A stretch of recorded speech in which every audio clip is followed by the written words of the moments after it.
this is your captain speaking. Welcome to the DHC Network, and today we are here to review Sudeki, a very underrated game. And why do I think about that? You're gonna find out. So other than that, enough of me talking. Let's get straight to the video, shall we? So Sudeki, one of the greatest games I ever enjoyed, which people think it's not really a good game. And let's go over why it's so good. So the first thing I'm gonna go over is the story mode. The story mode, yeah, it's pretty good. Knowing like what happened in the beginning between like two gods between Tetsu and Haigu, which the world was once called Sudeki before it became Huskilla and Floria. Only due to the fact that Haigu was very jealous of Tetsu and he wanted a piece of his own. So Haigu pretty much split the world to half, which one gets a lot of light while the other suffer in the dark. So other than that, you know, then the four heroes of Tao, Buki, Ailish, and Elko, and which were picked by the gods themselves. Carlston, Olivius, Farbius, and Mo.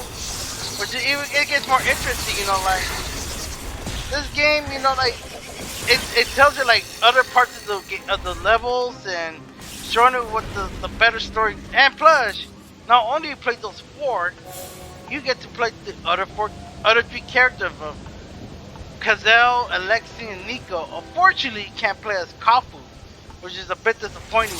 But other than that, you know, like, you know, it's so interesting how they did that. You know, it's pretty interesting. You know, fight against a certain amount of enemies and interact with other characters such as Queen Lucica, Lord Talos, and Lady Capri, and so on.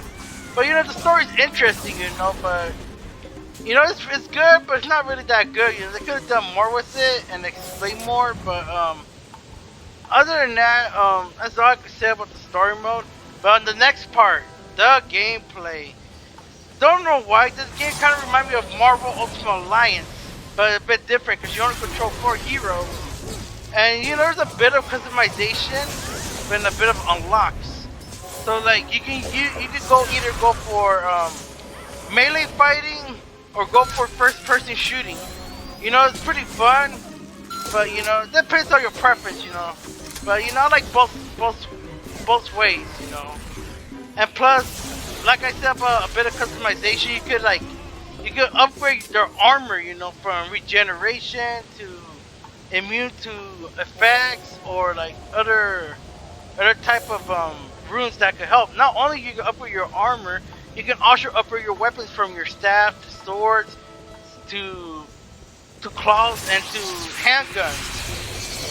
And it's just, I like it that way because, you know, each character has their own way of fighting, you know. You know, so each character has their own, you know, like for example, Tao and Buki are melee fighters, while Ailish and Elko are sharpshooters. But I like it, you know, that their amount of weapons, you know, from fast firing weapons to pulse firing to spread and to buck spread, all of them. But other than that, you know, it makes things different, you know, instead of using the same old weapon, you know, despite Tao and Buki having melee that kind of work similarly, but that better, different statistics. But other than that, you know, like, and plus you can use some potions, you know, whether to heal you, or to increase your magic and other stuff, you know. And also a bit of puzzle solving, you know, they start easy but they get harder throughout over time, you know, like, it depends on what level you're in. And plus you fight the amount of enemies. As you guys see in the gameplay, we're fighting a bunch of knights, because you know, because we're on the run, but there's a lot of enemies, some easy ones and some tough ones.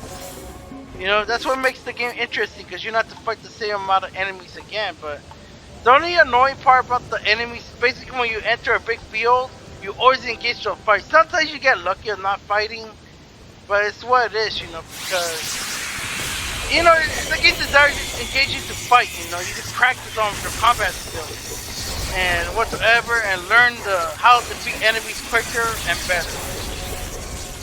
And you know, that's all the good things I want to talk about. The bad things I want to talk about the game.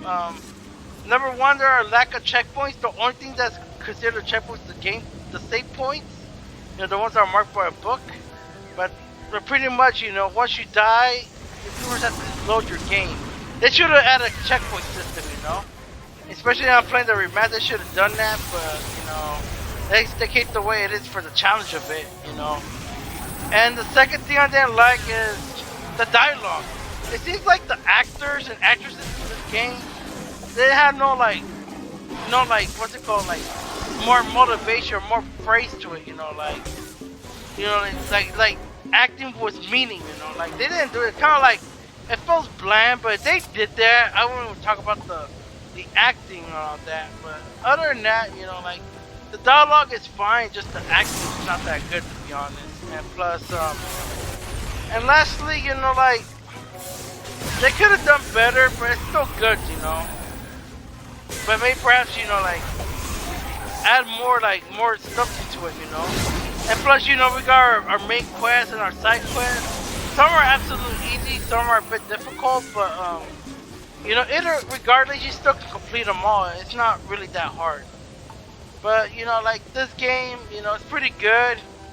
And the reason why I think this game's underrated is because people, two things. One, the cover. Yeah, you see a picture of Ailish as the big part of the cover, but the others are, like, behind.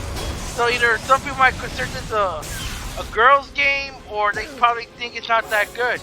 You know what they say, can't judge a book by its cover, but this game is absolutely good, you know. I spent a lot of hours fighting enemies, you know. I like that part, and you can customize their skills and their altitudes and unlock stuff, you know.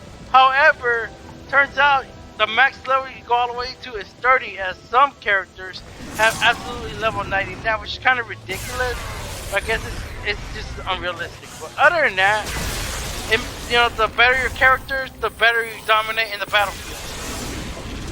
But, you know, this game, it's just so good, and if you guys recommend, I recommend you guys to play this, of course you guys should. Don't judge start for the book by its cover. This game is absolutely gold. Yeah, you know, the cutscenes, all that could be a bit annoying, but other than that, it's still good. And plus, for those who watch my Let's Plays, knows about the voices not working, all that, or some sound effects. I don't know what the issue is, either the game or probably my PC. Because I don't think it didn't happen to other people, just myself. I don't know what the issue is, but once again, I apologize for that, and you know, that's all I can say about that part. So, this game is so good, you guys should definitely play, whether you own a PC or the original Xbox. So, other than that, this is my review of Sudeki, and I'll give it a 7 out of 10. And they have better dialogue than, I think the kid could have been higher and other parts of gameplay. So, other than that, ladies and gentlemen, I hope you enjoyed this video. If you did, make sure you give a thumbs up if you're new here, might subscribe. This is my Sudeki review. So as always, thank you for watching.